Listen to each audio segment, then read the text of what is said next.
adanya perdebatan soal mana buktinya, itu ditantang oleh Pak Jokowi pun juga ditantang oleh KPK. Perlu kami sampaikan bahwa tidak ada satupun di dunia ini yang bisa membuktikan bahwa Pak Jokowi dan keluarganya itu telah melakukan tindak pidana korupsi. Sebab bukti itu hanya bisa ditetapkan oleh penyidik, bukan oleh warga negara biasa seperti kami. Yang bisa disampaikan itu kami menyampaikan data. Tergantung penyidik apakah data itu dianggap menjadi bukti yang sah untuk meningkatkannya ke tahap proses penyidikan atau tidak. Oleh karena itu jangan lagi sekali-kali kita diombang-ambingkan dengan istilah mana buktinya. Nggak ada buktinya, yang ada adalah datanya. Kalau ditanya ada datanya, sudah kita serahkan dulu tahun 2022 ke KPK, 2004 lalu ke KPK, baik oleh Nurani 98 maupun oleh organisasi masyarakat yang lain.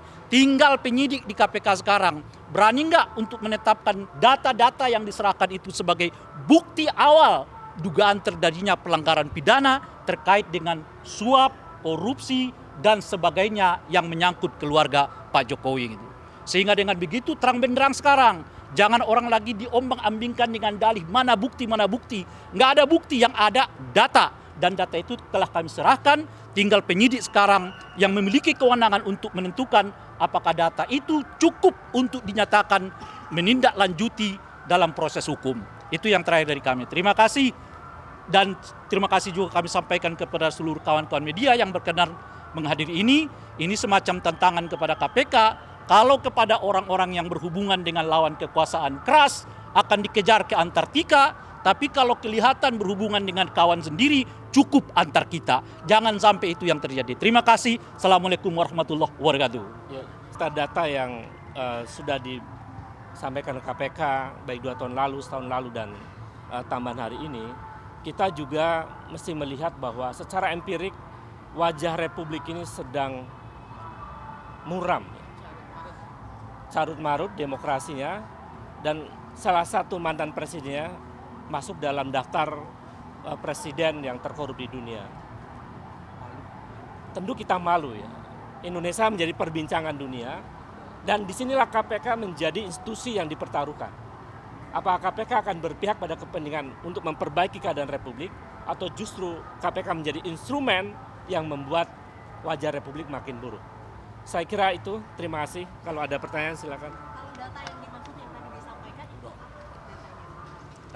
Kalau data, kita ingin meminta kepada KPK untuk mengungkap kembali, menelaah kembali yang sudah pernah kami laporkan, baik tahun 2022 maupun 2024. Lalu kami sampaikan juga bahwa secara nyata di dunia ini, rilis OCCRP itu adalah bukti empirik untuk menjadi pintu KPK menelusuri itu. Kan kalimat yang sangat jelas di rilisnya OCCRP bahwa Saudara Joko Widodo telah melakukan tindakan yang menggambarkan perilaku korupsi itu.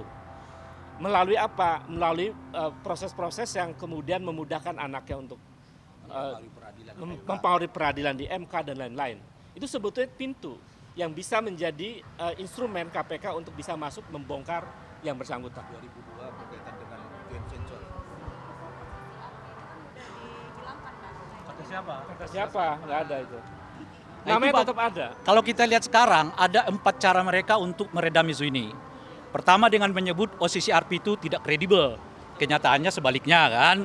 Kedua, mereka menyebut bahwa laporan itu nggak ada bukti. Kita udah mengatakan nggak akan ada bukti, yang ada data. Dan kira-kira gitu. Yang ketiga, mereka menyerang pribadi-pribadi dengan mengatakan itu pemecah belah bangsa. Bagaimana urusan kayak begitu kok jadi pemecah belah bangsa? Yang keempat, nah isu yang terakhir tuh, itu sudah di take down oleh OCCRP. Di mana ada take down-nya? Yang ada mereka mindahin dari berita utama ke berita yang lain. Itu kan biasa dalam dunia media kan. Dia tidak lagi berita utama mereka, sekarang berita dalam berita gitu loh kira-kira. Jadi berita tentang 5 nominator ya pemerintah korup itu tetap ada dalam berita Bashar al-Assad itu gitu. Tapi itulah yang sekarang dikerjakan oleh buzzer-buzzer dengan 4 model yang saya sebutkan itu tadi. Dan semuanya terbantahkan satu persatu.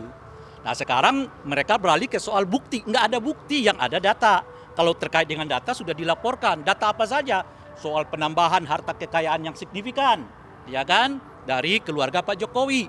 dan sebagainya, termasuk di dalamnya sudah disampaikan di peradilan apa itu berkenaan dengan apa yang disebut dengan blok Medan dan sebagainya gitu.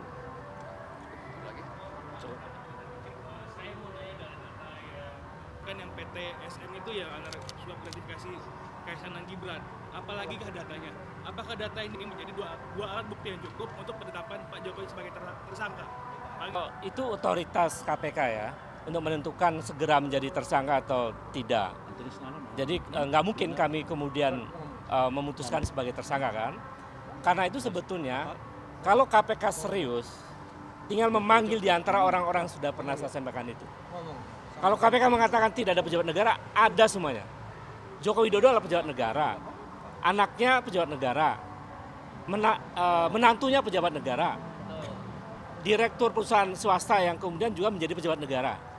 Jadi terbantahkan argumen KPK itu, karena semuanya ada pejabat negara itu. Nah dari pejabat negara itu sebetulnya kalau KPK serius, panggil aja salah satu di antara mereka, itu pintu masuk. Apakah nanti akan dijadikan tersangka tergantung bagaimana penyidik KPK untuk menelusuri itu. Seriusan? Keseriusannya ya untuk membongkar itu. Kalau bahkan kami pernah menyampaikan argumen hukumnya detail tuh. Jadi kalau KPK baca argumen hukum itu sangat clear. Saya kira itu Mas. Ya, Ya, terima kasih ya semuanya. Terima kasih ya. Terima kasih, semuanya. Pak. Lagi suratnya tadi.